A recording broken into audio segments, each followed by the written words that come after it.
ఓం నమో వెంకటేశాయ. మరి మనము ఏడుకొండలవాడి బ్రహ్మాండ నాయకుని బ్రహ్మోత్సవాల యొక్క విశేష వివరాలను గురించి, వాహన సేవలు, వాటి వాహన సేవలను దర్శించుకోవడం వల్ల భక్తులకు జరిగే మేలు ఏమిటి అనే విషయాన్ని మనము గత వీడియోలో తెలుసుకోవడం జరిగింది. మరి ఆయన ఒక్కడే ఆనందంగా దేవేరులతో ఉన్నాడు, భక్తులను పట్టించుకోలేదు అనే మాట రాకూడదు కదండి.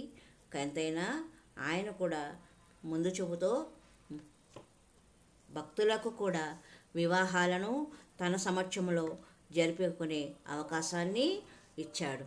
అది కలియుగ వెంకన్న గొప్పతనము.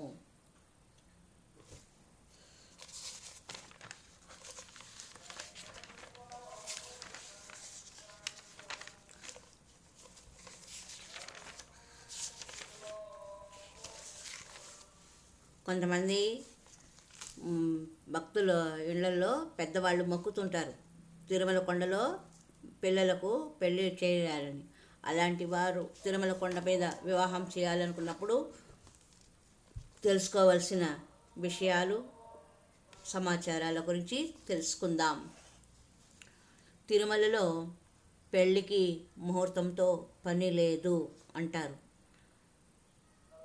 ఒక కాలంలో. ఎందుకంటే సాక్షాత్తు భగవంతుడి సమక్షంలో మానవులమైన మనం ఆయన సమక్షంలో పెళ్లి చేసుకుంటే ఆయన ఎంత విభవంతో ఉంటారో ఆయన సమక్షంలో జరిగిన పెళ్ళిళ్ళు కూడా అంతే దివ్యంగా ఉంటాయి అనే విషయాన్ని మనకు తెలియజెప్పడానికి తిరుమలలో పెళ్ళికి ముహూర్తంతో పని లేదు అని. అంటే ఆయనే పురోహితుడు, ఆయనే మనకు పెద్ద కాబట్టి భగవంతుని సమక్షంలో జరిగిన పెళ్ళికి ఎటువంటి ముహూర్తము అవసరం లేదు అని చెప్పడము జరిగినది.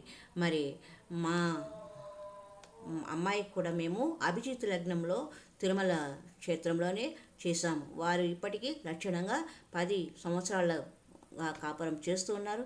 వారికి ఒక బిడ్డ కూడా ఉన్నాడు. వాడికి కూడా 8 సంవత్సరాలు చక్కగా 2వ తరగతి చదువుకుంటున్నాడు.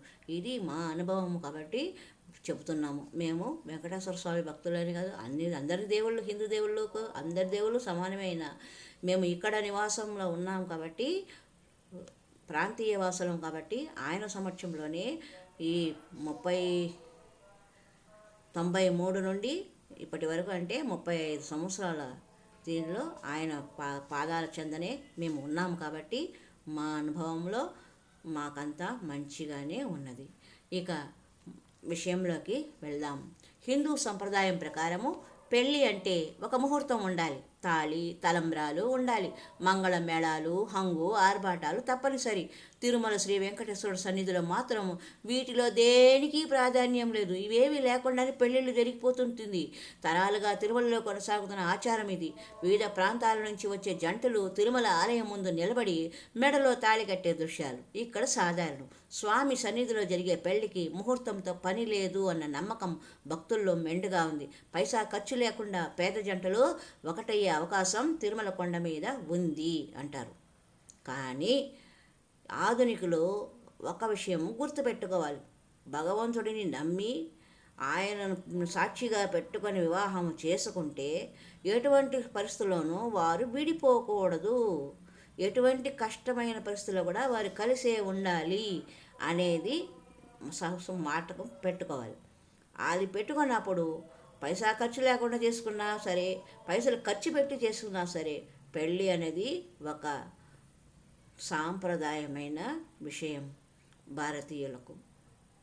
కాబట్టి మనము వాటిని దృష్టిలో పెట్టుకొని మనము ఈ వివాహ సంప్రదాయాలను తిరుమలలో జరిపించుకోవచ్చు. ఓం నమో వెంకటేశాయ. మరి ఒక సంచికలో మరికొన్ని పెళ్ళికి సంబంధించిన విషయాలకు సంబంధించిన వివాహానికి సంబంధించిన విషయాలతో, వివాహ వేదికకు సంబంధించిన వివరాలతో ముందుకి వస్తాం. ఓం నమో వెంకటేశాయ.